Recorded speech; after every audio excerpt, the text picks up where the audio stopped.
두려움이 없는 사람은 아무도 없습니다. 사람은 다 두려움 속에서 살아갑니다. 몸집이 우람한 격투기 선수들도 이르기 위해 올라갈 때 두려움 속에서 올라간답니다. 상대방 선수의 주먹에 얻어맞으면 얼마나 아플까 하는 이런 두려움 속에서 링 위에 올라가서 다리도 손도 자주 못 내민다 합니다. 겉으로는 센 척해도 속으로는 상대가 나보다 강할까 두려워하고 있습니다. 예수님께서는 두려움에 대하여 말씀하셨습니다. 오늘 말씀 쭉 읽어보면 두려움이라는 단어가 문장을 이끌어가고 있습니다. 몸을 죽이고 그 후에는 능히 더 못하는 자를 두려워 말라. 몸을 죽인 후에 지옥에 던져넣는 그를 두려워하라. 너희는 머리털까지 세신 바 되었으니 두려워 말라 하셨습니다. 사람은 무언가를 두려워하고 누군가를 두려워합니다. 두려움의 문제를 해결하지 못하면 우리 삶이 매우 고단해질 수가 있습니다. 이 두려움을 극복하지 못하면 마음의 평안도 없습니다. 예수님은 어떤 때는 두려워 말라, 어떤 때는 두려워하라 말씀하셨습니다. 오늘 저와 여러분들이 두려워해야 할 것과 두려워하지 말아야 할 것을 분명하게 구분해야 우리 삶이 평안해질 수가 있습니다. 먼저 예수님은 두려움에 대하여 말씀하시기 전에 바리새인들의 누룩을 주의하라 하셨습니다. 누룩은 음식을 부풀게 하는 발효식품입니다. 빵을 만들 때 누룩으로 반죽해서 발효하면 부풀어 올라서 빵이 먹기 맛있고 또 커집니다. 바리새인들의 신앙도 누룩을 넣은 것처럼 부풀어져 있는데 그것을 외식한다, 겉으로 잘 보이려고 한다고 했습니다. 속마음은 경건하지 않은데 겉으로는 경건한 척을 하는 겁니다. 그런데 바리새인들이 아무리 숨기고 감추어도 예수님은 드러내신다. 어두운 데서 한 말을, 어두운 데서 귀에 대고 속삭인 말을 아주 광명한 데서 밝혀내시고 골방에 숨어서 한 얘기를 지붕 위에서 나팔 부신다라고 했습니다. 그래도 바리새인들은 자기들의 경건하지 못한 삶이 드러날까 두려웠습니다. 그래서 외식을 하니 이렇게 살면 그 삶이 얼마나 고단하고 피곤하겠습니까? 외식하는 삶은 하나님께도 부끄러움을 당하고 사람에게도 부끄러움을 당합니다. 이 바리새인들의 이중적인 삶을 보면서 우리가 어떤 신앙을 가져야 하겠습니까? 사람에게 보이려고 신앙생활을 하지 말고 우리가 하나님 앞에서 바르게 살아야 합니다. 자, 이제 두려워하지 말아야 할 첫 번째가 나옵니다. 예수님은 세상 권력을 두려워하지 말라 하셨습니다. 잠언 29장 25절에 보면 사람을 두려워하면 올무에 걸리게 된다 하셨습니다. 권력자 두려워하면 이 두려움의 올무에 걸려서 헤어나올 수가 없습니다. 그 당시 두려움을 주는 권력자들은 빌라도 총독, 헤롯 대왕이었습니다. 또 로마 황제였습니다. 이 사람들은 유대인들에게는 두려움의 대상이었습니다. 권력의 힘으로 유대인을 억압하고 수탈하고 기독교인을 죽이기까지 했습니다. 우리나라 일제강점기 때 조선 사람들이 일본 순사를 두려워했습니다. 가까이 오기만 해도 잡혀갈까 두려웠습니다. 조선인들이 일본 순사에게 끌려가서 억울하게 고초를 받았습니다. 신사삼배를 거부하던 신자들이 끌려가서 심한 고문을 받았습니다. 중국의 난징 대학살이라고 있습니다. 1937년 12월부터 있었는데 중일 전쟁 때 일본군이 그 당시 중국 수도 난징을 점령하였습니다. 40일 동안에 무려 30만 명 시민을 죽이는 만행을 저질렀습니다. 일본군이 난징 시민을 불에 태워 죽이고 살아있는 사람 생체 실험을 하고 생매장을 했습니다. 난징 시민들에게는 일본군이 얼마나 두려웠겠습니까? 사람은 권력을 가진 자를 두려워할 수밖에 없습니다. 그래서 인간은 권력을 쟁취하려고 합니다. 그런데 예수님은 세상 권력자를 두려워하지 말라 하셨습니다. 사람은 세상 권력을 두려워하는데 예수님은 두려워하지 말라. 세상 권력을 가진 자가 할 수 있는 것은 사람의 목숨만 해칠 수 있습니다. 몸을 죽이고 그 후에는 능히도 못하는 자들을 두려워하지 말라 했습니다. 세상 권력으로 할 수 있는 것은 사람의 목숨을 해치고 그 뒤에는 아무것도 할 수 없습니다. 그런데 예수님이 그 후에는 이라고 말미를 남겼습니다.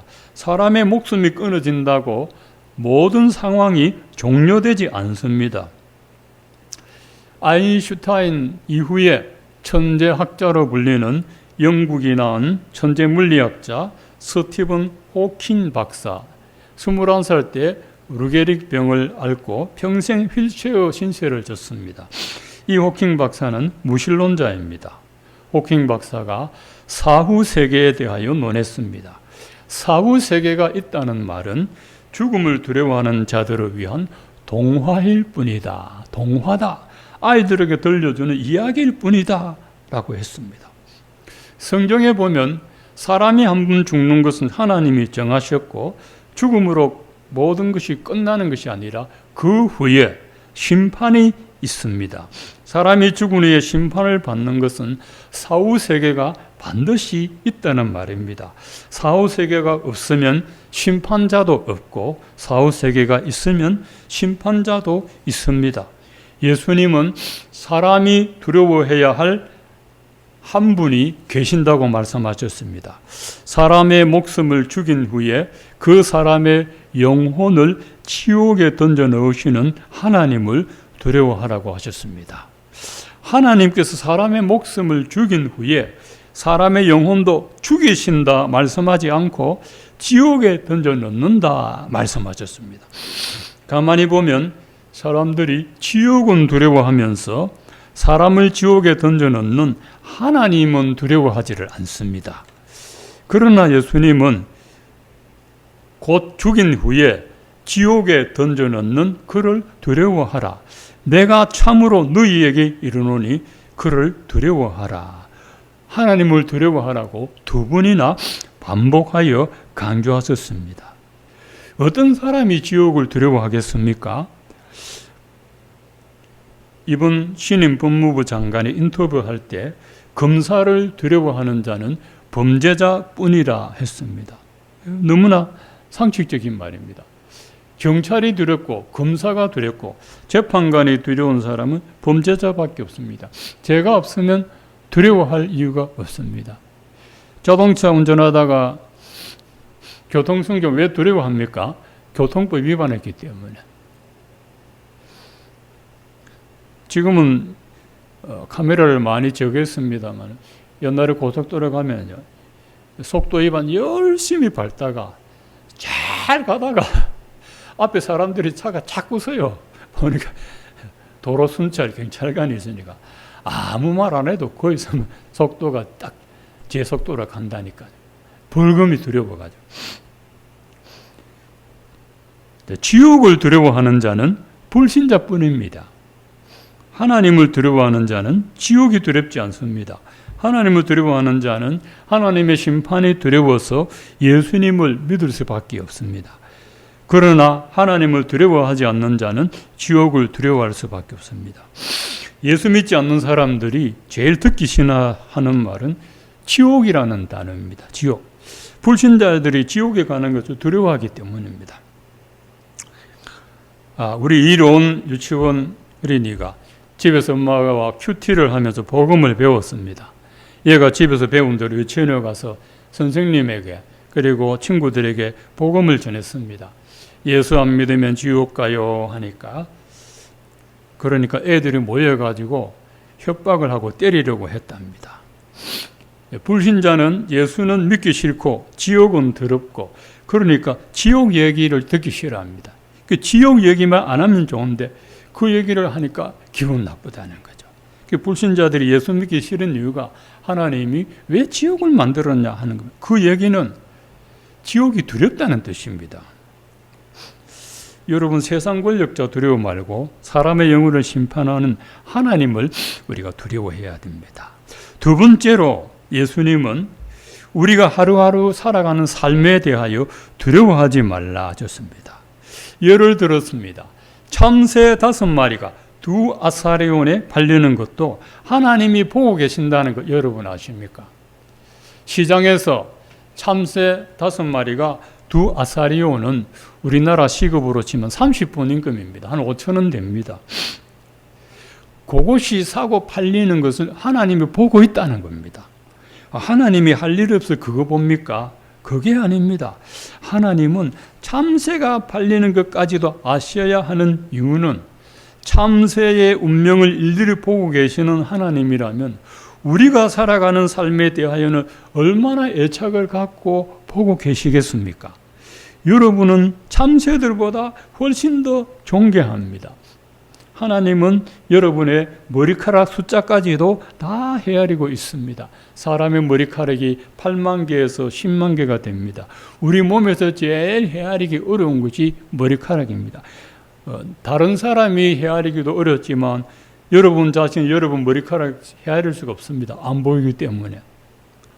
아무리 거울을 봐도 정확하게 헤아릴 수가 없습니다. 우리 몸에서 제일 헤아리기 어려운 게 머리카락입니다. 여러분이 염려하는 가지가 머리카락 숫자만큼 많을 수도 있습니다. 매일매일 염려하지요. 그러니까 예수님이 내일 일을 염려하지 말아라. 우리는 오늘은 또 염려하지 마. 내일이 또 걱정됩니다. 그래서 밤에 밤잠을 못 잡니다. 그러니까 예수님이 내일은 누가 염려합니까? 내일 일은 내가 안 하고 내일이 염려한다고 했습니다. 성경 말씀이 참 재밌죠? 내일이 염려하는데 왜 내가 염려하느냐 이거죠. 내일을 주관하시는 하나님이 책임지신다는 겁니다. 하나님은 우리의 머리털까지도 아는 것처럼 우리 마음의 복잡한 생각을 다 아십니다. 우리가 무엇을 염려하는지 무엇을 두려워하고 있는지 다 아십니다. 모든 사람은 일반적으로 질병을 두려워합니다. 질병. 특별히 죽을 병이 걸릴까 많이 두려워합니다. 질병에 대한 두려움이 없는 사람은 아무도 없습니다. 다 두려워하고 있습니다. 베드로전서 5장 7절에 보면 너희 염려를 다 주께 맡겨라. 이는 그가 너희를 돌보심이라.